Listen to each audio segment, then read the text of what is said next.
Hello everyone, હું Mehul sir આપ સૌનું સ્વાગત કરું છું મારી ચેનલ ધ બ્રાઇટર્સમાં. તો આજના વિડીયો અંદર આપણે ડિપ્લોમા સેમેસ્ટર 1 ના subject electronic devices and circuits એટલે કે EDC ની અંદર જે આપણું ચેપ્ટર નંબર 1 છે basics of semiconductor and its application.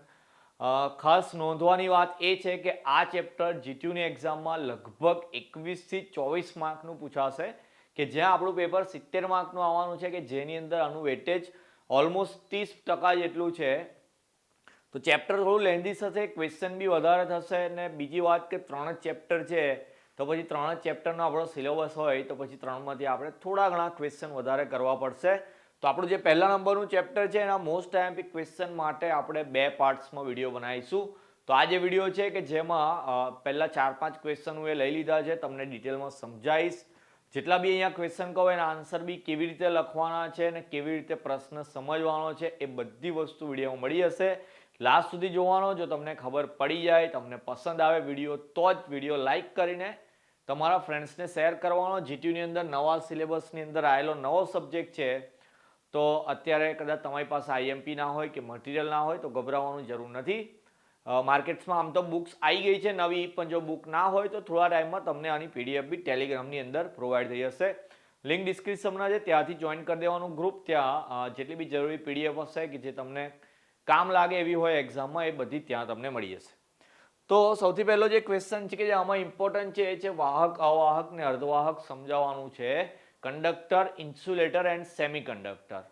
પણ એની અંદર આમ તો ક્વેશ્ચન બે રીતે લખાતો હોય છે.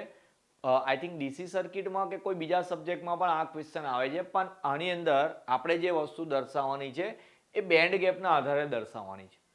તો બેન્ડ ગેપ શું છે પહેલા સમજાવું. કે જેમ કે અહીંયા મેટલ લખ્યું છે, મેટેરિયલ એટલે આપણે કંડક્ટર સમજવાનું છે, વાહક. આ વાહકનો છે ગ્રાફ, આ અર્ધવાહકનો છે અને આ અવાહકનો છે. આપણે આ ફિગર ડ્રો કરવાની છે ક્વેશ્ચનની અંદર, ફિગર પરથી જ સમજાવવાનું છે. હવે થાય છે કે હું એની વાત કરું, કોઈ બી પરમાણુ હોય આપણી પાસે, કેમેસ્ટ્રીમાં બી આ વસ્તુ ભણવાની છે. કોઈ બી પરમાણુ હોય એના સેન્ટરની અંદર પ્રોટોન અને ન્યુટ્રોન હોય, કે જ્યાં પ્રોટોન પ્લસ વીજભારિત હોય અને ન્યુટ્રોનને વીજભાર હોતો નથી. 10માં ભણી ગયા છો તમે.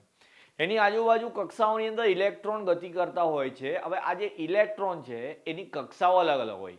જેમ કે પહેલી કક્ષામાં 2 ઇલેક્ટ્રોન વધારે આવે, એના પછીની કક્ષાની અંદર 8 ઇલેક્ટ્રોન આવે, એના પછી બી કક્ષા હોય. તો આમાં કેવું કે જે સૌથી લાસ્ટ વાળી કક્ષા હોય એને કહેવાય વેલેન્સ બેન્ડ. ઓકે, અહીંયા શબ્દ લખેલો છે વેલેન્સ બેન્ડ. સૌથી બહારની કક્ષા એટલે વેલેન્સ કક્ષા કહેવાય. અને એની નીચે જે કક્ષા આવેલી હોય એને આપણે કન્ડક્શન બેન્ડ કહેતા હોય છે, જેમ કે તમે અહીંયા ફિગરમાં જોઈ શકો છો. હવે આ જે વેલેન્સ બેન્ડ અને કન્ડક્શન બેન્ડ વચ્ચેની જગ્યા ઉપર આધારિત છે કે 3 પ્રશ્ન કેવી રીતે, મતલબ 3 વસ્તુ અલગ અલગ કેવી રીતે થાય. જેમ કે સૌથી પહેલા કંડક્ટર એટલે વાહકની વાત કરીએ તો અહીંયા વેલેન્સ બેન્ડ ને કન્ડક્શન બેન્ડ એ બંને એકબીજાને ભળી ગઈ છે. ભળી ગઈ છે એટલે ઓવરલેપ થઈ ગઈ છે. તમે દેખો એ બે વચ્ચે કોઈ જ જાતનું ડિસ્ટન્સ નથી. તો કેવું થાય કે જો વેલેન્સ બેન્ડની અંદર કોઈ ઇલેક્ટ્રોન હોય, આઈધર કન્ડક્શન બેન્ડની અંદર જો કોઈ ઇલેક્ટ્રોન હોય, તો એ લોકો ઇલેક્ટ્રોન આપલે થઈ શકે. અહીંયાથી અહીંયા પણ ઇઝીલી જાય, અહીંયાથી અહીંયા પણ ઇઝીલી જાય. ઇલેક્ટ્રોનની આપલે એને જ આપણે વિદ્યુત પ્રવાહ કહેતા હોય છે. ઓકે, ઇલેક્ટ્રોનનો વહેવાનો દર એને જ વિદ્યુત પ્રવાહ કહેતા હોય છે. તો પછી વાહકનું નામ વાહક કેમ પડ્યું? તો કે એની અંદર વિદ્યુત પ્રવાહનું વહન આરામથી થઈ શકે. કેમ આરામથી થઈ શકે? તો આપણે સમજી ગયા કે એની અંદર વચ્ચે કોઈ જાતની બેન્ડ ગેપ હોતી નથી અને બંને એકબીજાની અંદર ઓવરલેપ થઈ ગયેલા હોય છે. અર્ધવાહકની વાત કરું, અવાહકની વાત કરું, બંનેની કમ્પેરિઝન કરીએ સાથે. જેમ કે તમે અવાહકમાં દેખો તો આ બેન્ડ ગેપ વધારે છે, જ્યારે અર્ધવાહકની અંદર એ બેન્ડ ગેપ કેવી છે? ઓછી છે. આટલી મોટી ગેપ હોય તો કેવું થાય કે અહીંના ઇલેક્ટ્રોનથી ઉપર ના જવાય, ઉપરના ઇલેક્ટ્રોનથી નીચે ના આવાય, એટલે કે ઇલેક્ટ્રોનની આપલે ના થાય. ઇલેક્ટ્રોનની આપલે ના થાય એટલે કે વિદ્યુત પ્રવાહ પસાર ના થાય, એટલે જ તો એને અવાહક એટલે કે ઇન્સ્યુલેટર કહેવામાં આવે છે. અર્ધવાહકની અંદર ગેપ તો છે. એવું માનો કે આપણે કશે જતા હોય, કોટ હોય નાનો તો કોટ કૂદી જઈએ આપણે દિવાલ, પણ એવું માનો બહુ જ મોટી દિવાલ બનાવી હોય તો પછી આપણે પેલી બાજુ ના જઈ શકીએ. તો સેમ વસ્તુ અહીંયા ઇલેક્ટ્રોનને એવું થાય છે કે અવાહકની અંદર એ લોકો આપલે નહીં કરી શકતા, જ્યારે અહીંયા છે ગેપ છે, થોડીક છે, પણ એટલે ઇલેક્ટ્રોનની આપલે થઈ શકે. પૂરેપૂરી આના જેટલી ના થાય, પણ એના કરતાં થોડી વધારે અહીંયા આપણે થઈ શકે છે, એટલે એને શું કહે છે? અર્ધવાહક. ઇંગ્લિશમાં એને સેમિકન્ડક્ટર કહેવાય. જે આપણા ચેપ્ટરનો મેઇન શબ્દ છે સેમિકન્ડક્ટર. ને જ્યારે પણ ઇલેક્ટ્રોનિક્સની વાત આવે, ઇલેક્ટ્રોનિક્સ એટલે કેલ્ક્યુલેટર હોય, આઈધર મોબાઈલ હોય, ટીવી હોય, લેપટોપ હોય, જેટલા બી ઇલેક્ટ્રોનિક્સના ગેજેટ હોય એ બધાની અંદર સેમિકન્ડક્ટરનો યુઝ થાય. વાહકનો યુઝ કરતા હોય, માન લો કે આપણો મોબાઈલ છે, એ મોબાઈલની અંદર ચાર્જિંગ કરતા હોય આપણે, તો ચાર્જિંગ કેમ પોસિબલ છે? તો કે ચાર્જિંગ એટલે પોસિબલ છે કારણ કે એની અંદર આપણે સેમિકન્ડક્ટરનો યુઝ કર્યો છે, અને સેમિકન્ડક્ટરની અંદર વિદ્યુત પ્રવાહનું વહન થઈ શકે. આઈધર આપણે ઇન્સ્યુલેટર એટલે કે અવાહકનો યુઝ કર્યો તો મોબાઈલને ચાર્જ કરવો શક્ય ના બને જ. વાહકને યુઝ કર્યો હોત તો એવું માનો કે જ્યારે આપણા હાથમાં મોબાઈલ હોત, આપણે વિદ્યુત પ્રવાહ એમાં પસાર કરીએ તો આપણને શોક લાગવાના બી ચાન્સીસ હોય. એટલે ઇલેક્ટ્રોનિક્સની જેટલી બી ગેજેટ્સ હોય એ બધામાં આપણે સેમિકન્ડક્ટરનો યુઝ કરતા હોય છે. ઓકે, તો પહેલો ક્વેશ્ચન આ રીતે સમજાવવાનો છે. બીજા ક્વેશ્ચનની વાત કરીએ, એમાં છે N type semiconductor. Third question છે એ પી ટાઈપ સેમિકન્ડક્ટર છે. બેવ સેમ દેખાય એવું કહેતા હશો તમે, પણ માઇનર ફરક છે, બંનેને હું તમને સમજાવી દઉં. હવે સેમિકન્ડક્ટર પર ભણવાનું છે તો તમને એવું કહું કે સેમિકન્ડક્ટરના બે લેજન્ડ માણસ છે. એક છે આપણો સિલિકોન એટલે SI, અને બીજો છે જર્મેનિયમ. તો જેટલી બી વસ્તુ ઇલેક્ટ્રોનિક્સની બધી હોય એમાં મોસ્ટલી આમ તો 100% સિલિકોન ને જર્મેનિયમનો જ યુઝ થતો હોય. ઓકે, જેટલી બી પેલી ગ્રીન કલરની ચીપ તમે જોયું હોય ને, ગ્રીન કલરની ચીપ પેલી વિડીયો ગેમમાં બી આવતી હોય, જેટલી બી સર્કિટ હોય એમાં જે ગ્રીન કલરની ચીપ હોય એ સેમિકન્ડક્ટર છે, આઈધર આપણું સિલિકોન કે જર્મેનિયમ યુઝ થતું હોય. અને આ સિલિકોન ને જર્મેનિયમ એવા છે બંને કે જેમની છેલ્લામાં છેલ્લી જે કક્ષા છે, મેં તમને સમજાવ્યું, પહેલા કેન્દ્ર હોય પછી ઇલેક્ટ્રોનની અલગ અલગ કક્ષા હોય, પણ એમની જે છેલ્લી કક્ષા છે એમાં 4 ઇલેક્ટ્રોન હોય છે. કેટલા ઇલેક્ટ્રોન હોય છે? 4 ઇલેક્ટ્રોન હોય છે. કોની અંદર? સિલિકોન ને જર્મેનિયમની અંદર. આ બે તત્વો એટલે કે આ બે સેમિકન્ડક્ટરની વેલેન્સ સેલની અંદર એટલે કે છેલ્લી બાહ્યતમ કક્ષામાં કેટલા ઇલેક્ટ્રોન હોય છે? 4 ઇલેક્ટ્રોન હોય છે. અહીંયા એક ફિગર ડ્રો કરી છે જેમાં મેં સિલિકોન સિલિકોન સિલિકોન એવું લખેલું છે. તો જેમ કે પર્ટિક્યુલર તમે દેખો, મેં આ સિલિકોનની વાત કરતો હોઉં, કયા? આની. તો એ સિલિકોનની આજુબાજુ 1 2 3 4 ઇલેક્ટ્રોન દોરેલા છે, દેખાય છે બધાને? તો સેમ છે અહીંયા જેટલા બી સિલિકોનના એટમ છે એ બધાની બેલેન્સ બેન્ડની અંદર કેટલા ઇલેક્ટ્રોન છે? 4 ઇલેક્ટ્રોન છે. હવે તમને એક વસ્તુ દેખાતી હશે અહીંયા, SB નું પૂરું નામ અહીંયા લખ્યું છે એન્ટીમની. તો એન્ટીમની એવી ધાતુ છે કે જેની બહાર 5 ઇલેક્ટ્રોન આવતા હોય. કેટલા ઇલેક્ટ્રોન આવતા હોય? 5. એટલે એને કહેવાય છે પેન્ટાવેલન્ટ. શું કહેવાય છે? પેન્ટાવેલન્ટ. બુકમાં યુઝ કરે છે શબ્દ પેન્ટાવેલન્ટ અશુદ્ધિ, એટલે ઇમ્પ્યોર એલિમેન્ટ ઓફ પેન્ટાવેલન્ટ. પેન્ટાવેલન્ટ અશુદ્ધિ તરીકે આપણે એન્ટીમની અંદર દાખલ કર્યો. હવે મેં તમને પહેલા બી એવું કીધું હતું કે પહેલી કક્ષામાં 2 ઇલેક્ટ્રોન ભરાય, બીજીમાં 8 ભરાય, તો પછી મેક્સિમમ એને કેટલા ઇલેક્ટ્રોન જોઈએ કક્ષા પૂરી કરવા માટે? 8 ઇલેક્ટ્રોનની જરૂર હોય. આ સિલિકોન કે જર્મેનિયમ છે એની પાસે 4 ઇલેક્ટ્રોન છે. આ જે એન્ટીમની દાખલ કર્યો પેન્ટાવેલન્ટ છે, 5 ઇલેક્ટ્રોન, થશે કેવું કે આના 4 ઇલેક્ટ્રોન આના 4 ઇલેક્ટ્રોન સાથે બોન્ડ બનાવી દેશે. જો અહીંયા બોન્ડ ડ્રો કરું, જેમ કે આ સિલિકોનનો એક ઇલેક્ટ્રોન દેખાય છે, એક અહીંયા બી દેખાય છે. ચલો અલગ કલર યુઝ કરીએ થોડો. ઓકે, ચલો બ્લુ કલરથી બતાવું છું, દેખજો જરા. આ સિલિકોનનો ઇલેક્ટ્રોન અને આ એન્ટીમનીનો, એ બે વચ્ચે આ રીતે બોન્ડ બની ગયો. એ જ રીતે આ એક બીજો છે, એની વચ્ચે એક બોન્ડ બની ગયો. એક અહીંયા બી બોન્ડ તૈયાર થઈ ગયો અને એક અહીંયા બી બોન્ડ તૈયાર થઈ ગયો. પણ આ જે પેન્ટાવેલન્ટ અશુદ્ધિ હતી એટલે 5મો ઇલેક્ટ્રોન બાકી રહી ગયો. તો 5મો ઇલેક્ટ્રોન તમને જો બતાવું તો એ જે ઇલેક્ટ્રોન છે, એક એન્ટીમનીની જ્યારે વાત કરતા હોય તો એક ઇલેક્ટ્રોન અહીંયા રહી ગયો, દેખો માઇનસ. અત્યારે તો 5 ઇલેક્ટ્રોન ને તો 4 જોડાઈ ગયા, પણ એક જણ રહી ગયો. હવે આ તો ખાલી આપણે એક જ એન્ટીમનીની વાત કરી, પણ એક જ એન્ટીમની નહીં, આપણે બધા બહુ એન્ટીમની નાખ્યા માન લો, તો થશે કેવું કે બધા સિલિકોનના 4 ઇલેક્ટ્રોન જોડે જોડાઈ જશે, પણ બધાનો એક ઇલેક્ટ્રોન રહી જશે. તો એક એન્ટીમનીથી એક નેગેટિવ ચાર્જ વધ્યો, તો બધા બહુ એન્ટીમની જ્યારે આપણે દાખલ કરીશું એટલે કે બધી બહુ પેન્ટાવેલન્ટ અશુદ્ધિ દાખલ કરીશું. પેન્ટાવેલન્ટમાં એવું જરૂરી નહીં એન્ટીમની નાખવું, બીજા બી હોય છે તત્વો એવા. તો આપણે એવું દાખલ કરવાથી અહીંયા ઇલેક્ટ્રોનની સંખ્યા વધી જશે. અને આપણે એવું જાણીએ છીએ કે ઇલેક્ટ્રોન જે છે એ ઋણ વિદ્યુત ભાર ધરાવે, એટલે કે નેગેટિવલી ચાર્જ હોય તો બધા બહુ ઋણ ભેગા થઈ જાય, એટલે જ એને એન પ્રકારનો એટલે કે નેગેટિવ પ્રકારનો અર્ધવાહક કહેવામાં આવે છે. ક્લિયર છે કોન્સેપ્ટ? શું હતું કે પેન્ટાવેલેન્ટ અશુદ્ધિ 5 ઇલેક્ટ્રોન નાખ્યા, સિલિકોનના જર્મેનિયમના 4 ચાર્જ છે એટલે 4 ચાર્જ જોડાઈ ગયા, પણ એક એક ઇલેક્ટ્રોન વધવા લાગ્યો તો બધા બહુ નેગેટિવ ભેગા થઈ ગયા એટલે એન ટાઈપ સેમિકન્ડક્ટર કહેવાય. સેમ વસ્તુ પી ટાઈપની અંદર છે, ફરક એટલો છે આની અંદર કે સિલિકોનના 4 ઇલેક્ટ્રોન છે અને આપણે જે અંદર દાખલ કરી છે એ અશુદ્ધિ છે ટ્રાયવેલેન્ટ. ચાલો નામ પરથી ખબર પડી ગઈ હશે. ટ્રાયવેલેન્ટ એટલે કેવી કે જેની અંદર કેટલા ઇલેક્ટ્રોન હશે? 3. તો વચ્ચે એક બોરોન દાખલ કર્યો છે, અહીંયા બી એટલે બોરોન છે, તો બોરોનની મદદથી સિલિકોનના જે 4 ઇલેક્ટ્રોન હતા એમાંથી 3 જણની પેર બની ગઈ. પણ થયું કેવું કે એક જગ્યા ખાલી પડી, અહીંયા જગ્યા ખાલી પડી એવું બતાવ્યું છે, બરાબર ને? ત્રણે તો જોડી બનાવી દીધી પણ એક જણ સિંગલ રહી ગયો ભાઈ, સિંગલ રહી ગયો, જગ્યા ખાલી પડી. જગ્યા ખાલી પડી એટલે શું થયું? તો જગ્યા ખાલી પડી એને અહીંયા હોલ કહે છે લોકો. શું કહે છે? હોલ. અને હોલ એટલે પોઝિટિવ ચાર્જ. જેવી રીતે પેલા ઇલેક્ટ્રોન બધા બહુ વધ્યા હતા, અહીંયા હોલ વધવા લાગ્યા, જગ્યા ખાલી થવા લાગી. હવે તો એક બોરોનની વાત હતી, બધા બહુ બોરોન હશે તો બધી બહુ જગ્યા ખાલી પડશે, બધી બહુ જગ્યા ખાલી પડશે એટલે હોલ વધી જવાના.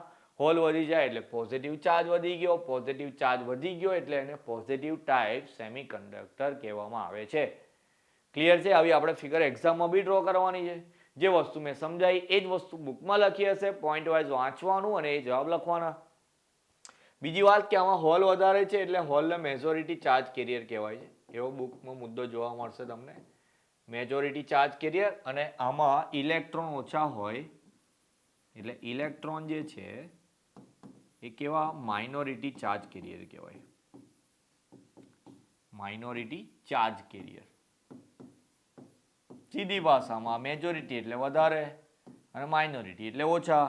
તો પી ટાઈપની અંદર પી વધારે હતા, તો પછી આની અંદર કેવું હશે કે જે ઇલેક્ટ્રોન હશે એ કેવા હશે? તો કે મેજોરિટી.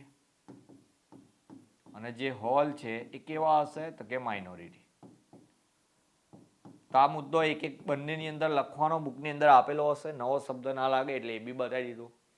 ઓકે, ના ખબર પડી હોય તો થોડુંક રિવાઇન્ડ કરીને ફરી જોઈ લેજો. બહુ જ સહેલો કોન્સેપ્ટ છે, એવું અઘરું લાગે એવું છે નહીં. ચલો એના પછી જોઈએ આપણે પીએન જંકશન ડાયોડ અને તેની વીઆઈ લાક્ષણિકતા. ઓકે, ચલો પીએન જંકશન ડાયોડ છે, આપણે પી ટાઈપ જોઈ લીધું, એન ટાઈપ જોઈ લીધું, બંનેને કમ્બાઈન કરી લો. બતાવું જેમ કેવું માનો.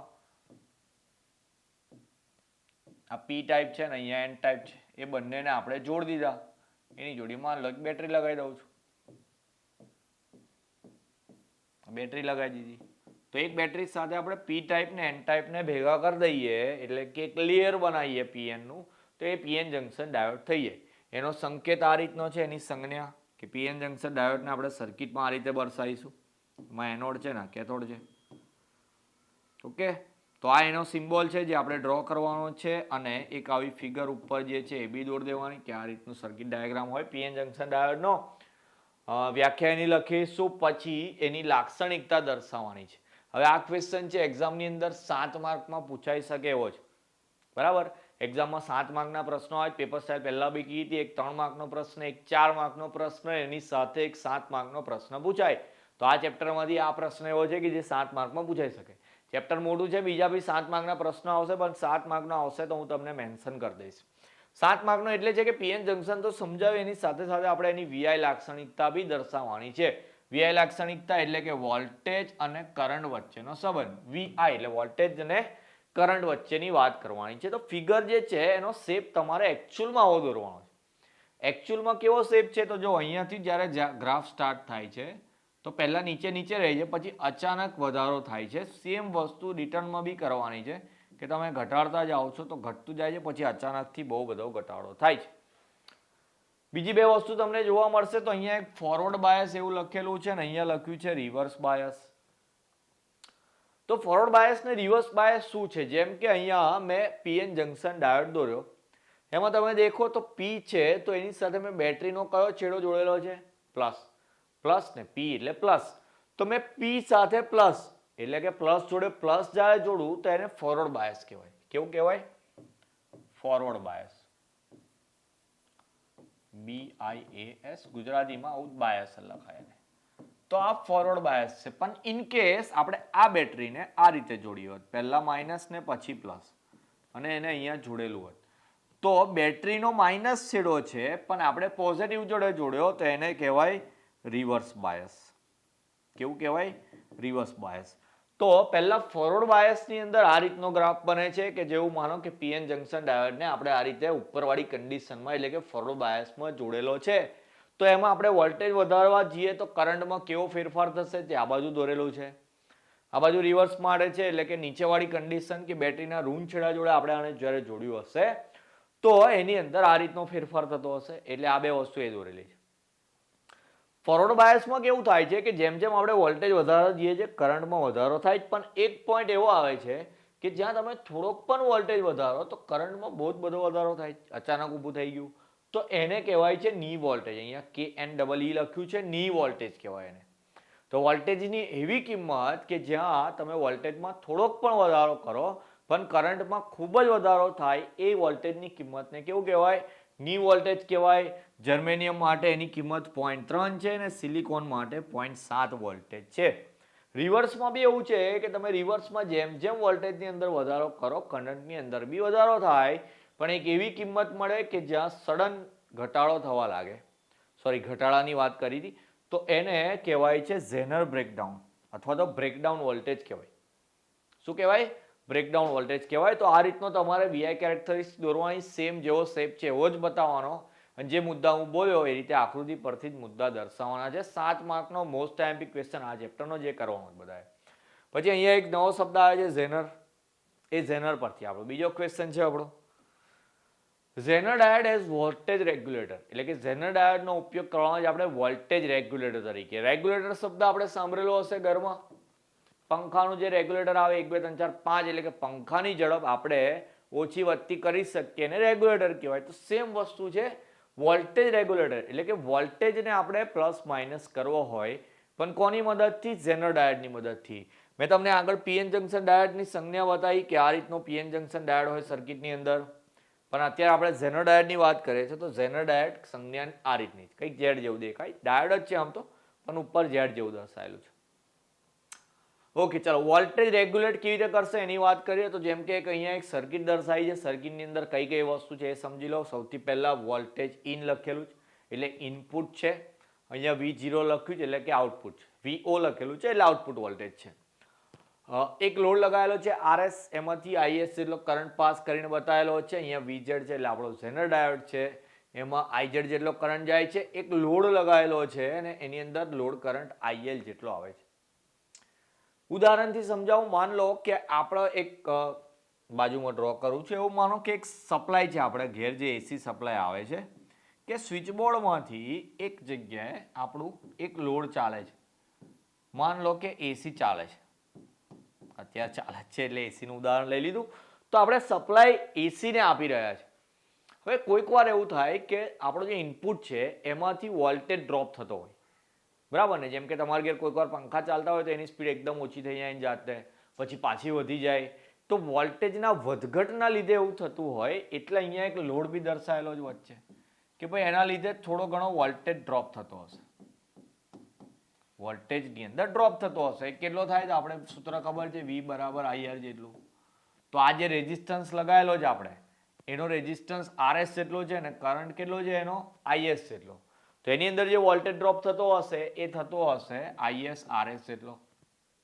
ઓકે. અને એસી ની અંદર હવે થાય કેવું કે જ્યારે એવું માન લો કે વોલ્ટેજ બહુ વધી જાય તો વોલ્ટેજ બહુ વધી જાય તો એસી પર અસર થાય. એસી નહીં છોડો આપણે પંખાની જ વાત કરીએ. ફેન લગાવેલો છે તો જ્યારે વોલ્ટેજ બહુ વધી હશે તો પંખાની સ્પીડ એની તાકાત કરતા વધવા લાગશે. આઈધર એવું થશે કે વોલ્ટેજની અંદર ઘટાડો થશે તો ફેનની સ્પીડમાં બી ઘટાડો થશે. વોલ્ટેજમાં વધઘટ કેમ થાય છે તો કે વોલ્ટેજ ડ્રોપના લીધે. તો કોઈક વાર વોલ્ટેજ ડ્રોપ વધારે થઈ જાય તો આને ઓછો વોલ્ટેજ મળે.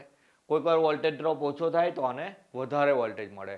તો આનાથી બચવા માટે આપણે શું કર્યું તો કે વચ્ચે ઝેનર ડાયોડ લગાવી દીધો. હવે સમજો કેવું થશે. આપણે મેં એવું કીધું કે આપણે ઇનપુટમાં જે વોલ્ટેજ આપીએ છીએ એ ઇનપુટનો વોલ્ટેજ આપણને આઉટપુટમાં તો મળવાનો જ પણ વચ્ચે શું થાય થોડોક વોલ્ટેજ ડ્રોપ થઈ જાય. કેટલો? IS RS જેટલો. V = IR સૂત્ર હતું. લોડ જે રેઝિસ્ટન્સ RS જેટલો છે ને કરંટ કેટલો છે IS જેટલો છે એટલે આપણે IS RS લખ્યું. સર્કિટમાં દેખો જરા IS નો જે કરંટ નીકળે છે એના બે ભાગ પડી ગયા, એક IZ જેટલો અને એક IL જેટલો. તો પછી અહીંયા output voltage as it is IS ની જગ્યાએ લખું IZ વત્તા IL ઇન્ટુ RS. તો આ જે ઇક્વેશન મળ્યું આપણું ઇનપુટ વોલ્ટેજનું છે, કે જેમાં એવું થતું હતું કે આના વોલ્ટેજ ડ્રોપના લીધે ફેન ઉપર અસર થતી હતી, તો આપણે અહીંયા આગળ ઝેનર ડાયોડ એડ કરી દીધો. હવે દેખજો જરા ઝેનર ડાયોડનું કામ કેવું છે, સમજાવું મુદ્દા પાણી લખવાનું છે આપણે. હવે શું થાય કે જ્યારે એવું થાય કે વોલ્ટેજ ડ્રોપ ઓછો થતો હોય, ઓકે, તો વોલ્ટેજ ડ્રોપ ઓછો થતો હોય એનો મતલબ કે આપણો આ જે લોડ છે એને કરંટ અથવા વોલ્ટેજ કેવો મળશે, વધારે મળશે. ઉદાહરણથી સમજાવું છું. ઉદાહરણ એવું લખવાનું નથી, એવું ખરેખર ના આવે એન્જિનિયરિંગની અંદર, પણ આપણને સમજ પડી જાય એટલા માટે સમજાવું છું. ઓકે, એવું લખતાના અંદર એવું માનો કે અહીંયા જે સપ્લાય છે એ આપણે નાખીએ છીએ 230 વોલ્ટેજ જેટલો, અને એનો કરંટ એવું માનો કે અહીંયાથી જે નીકળે છે 20 એમ્પિયરનો કરંટ નીકળે છે. ઓકે, ઇનપુટમાંથી 20 એમ્પિયરનો કરંટ નીકળે છે. મેં અહીંયા જે લોડ લગાવેલો છે એ લોડની કન્ડિશન એવી છે કે એને હંમેશા 13 એમ્પિયરનો કરંટ જોઈએ છે. કેટલો કરંટ જોઈએ છે? 13 એમ્પિયરનો કરંટ જોઈએ છે. ચલો અહીંયાથી 20 એમ્પિયર કરંટ જવા લાગ્યો સર્કિટમાં. હવે આ જે આપણે રેઝિસ્ટન્સ લગાવેલો છે એ રેઝિસ્ટન્સ એવું માનો કે એની અંદર કોઈક વાર 5 એમ્પિયરનો કરંટ વપરાઈ જાય છે. ચલો અહીંયાથી 20 આવ્યા, અહીંયાથી 5, એટલે આ પોઈન્ટ ઉપર કેટલા કરંટ બાકી રહેશે? તો કે 15 એમ્પિયર. પણ આપણા લોડને તો કેટલા જોઈએ છે? 13 એમ્પિયર જોઈએ. તો પછી બાકીનો જે 2 એમ્પિયર છે જેનો એનામ લઈ લેશે. સમજ્યા? બીજી વાર એવું થયું કે પછી અહીંયાથી 20 આવતા હતા અને આ ભાઈ જે છે એ 8 એમ્પિયર કરંટ ખાઈ ગયા. કેટલો ખાઈ ગયા? 8 એમ્પિયર કરંટ થઈ ગયા. તો પછી આ પોઈન્ટ ઉપર તો ખાલી કેટલા આવ્યા? 12 એમ્પિયર જ આવ્યા. તો આ જેનર એવું કરશે કે 1 એમ્પિયર આલ દેશે. તો જેનર રેગ્યુલેટરનું કામ આવી રીતે કરે. વોલ્ટેજ રેગ્યુલેટર છે, મેં કરંટથી સમજાયું, પણ સેમ વસ્તુ વોલ્ટેજમાં થાય કે 230 વોલ્ટ આવતો તો એવું માનો કે આને બી 230 વોલ્ટ જોઈએ છે, અને આ ભાઈ જો 10 વોલ્ટેજ લઈ લેતા હોય લોડ, આ રેઝિસ્ટન્સ સોરી અહીંયા આગળ વોલ્ટેજ ડ્રોપ 10 નો થઈ જતો હોય, તો જેનર ડાયોડ શું કરશે? 10 વોલ્ટેજ ઉમેરી આલશે. અને સેમ વસ્તુ કે જો આ ભાઈ 10 વોલ્ટેજ વધારે આપતા હોય, કે જેમ કે 230 આવે છે, અહીંયા વોલ્ટેજ રાઇઝ થઈ જાય ને 250 થઈ જાય છે, તો બાકીના જે 20 છે એ જેનર ડાયોડ પોતાનામાં લઈ લેશે. ઓકે, જેનર ડાયોડ બહુ સારું કામ કરે કે ભાઈ તમને જોઈતું હોય તો આપું, તમારે ના જોઈતું હોય તો મેં લઈ લઉં. એ રીતે વોલ્ટેજનું રેગ્યુલેશન કરે છે. આ ઉદાહરણ નથી લખવાનું, સમજ પડે એના માટે હતું. ઓકે, તો સહેલો ક્વેશ્ચન હતો. તો પહેલા પાર્ટની અંદર હું આ ચેપ્ટરના 5 ક્વેશ્ચન લીધા છે, 5 IMP છે. એના પછીના ટોપિકની અંદર આપણે રેક્ટિફાયર ભણવાના છે, હાફ વેવ રેક્ટિફાયર છે, ફૂલ વેવ રેક્ટિફાયર છે, બ્રિજ વેવ રેક્ટિફાયર છે, અને એના પછી રેક્ટિફાયરમાંથી કયા કયા ફિલ્ટર યુઝ કરવાના એ બધા ક્વેશ્ચન છે. પાર્ટ નંબર 2 માં લઈશું. પહેલા આટલા 5 ક્વેશ્ચન સમજી લેવાના. તમારી પાસે બુક આવી ગઈ હોય તો પોઈન્ટ વાઇઝ એના આન્સર લખી દેવાના. બુક ના હોય, મટીરિયલ ના હોય તો ખાલી વિડીયો જોઈને ક્વેશ્ચન તૈયાર કરો. PDF થોડા ટાઈમમાં તમને ટેલિગ્રામ પર મળી જશે, ત્યાંથી તમારે વાંચીને તૈયાર કરી લેવાનું. જો નજીકમાં બુક અવેલેબલ હોય, મળે એવું હોય તો પહેલાં જ લઈ આવજો. જેટલો ટાઈમ યુટિલાઇઝ કરશો એટલો તમને લાસ્ટમાં ફાયદો થશે. આપણી GTUની ફર્સ્ટ સેમની એક્ઝામ ડિસેમ્બરમાં આવવાની છે, વસ્તુ કન્ફર્મ છે. તો અત્યારથી આપણે ધીરે ધીરે તૈયારી કરતા રહીશું, કારણ કે આપણે 5 વિષય કરવાના છે, તો આપણી બધા વિષયની તૈયારી થઈ જશે. ઓકે, તો મળીએ નેક્સ્ટ વિડીયોમાં. બીજા 5 ક્વેશ્ચન જેટલા બી ક્વેશ્ચન હશે એ કરાવીશ, ને પહેલું જે ચેપ્ટર છે આપણું કે જે 22 થી 24 માર્કનું છે, આપણે બીજા વિડીયોમાં પૂરું કરીશું. ત્યાં સુધી આટલા ક્વેશ્ચન પાક્કા કરી દેવાના. તમારું ધ્યાન રાખવાનું. જય હિન્દ, જય ભારત.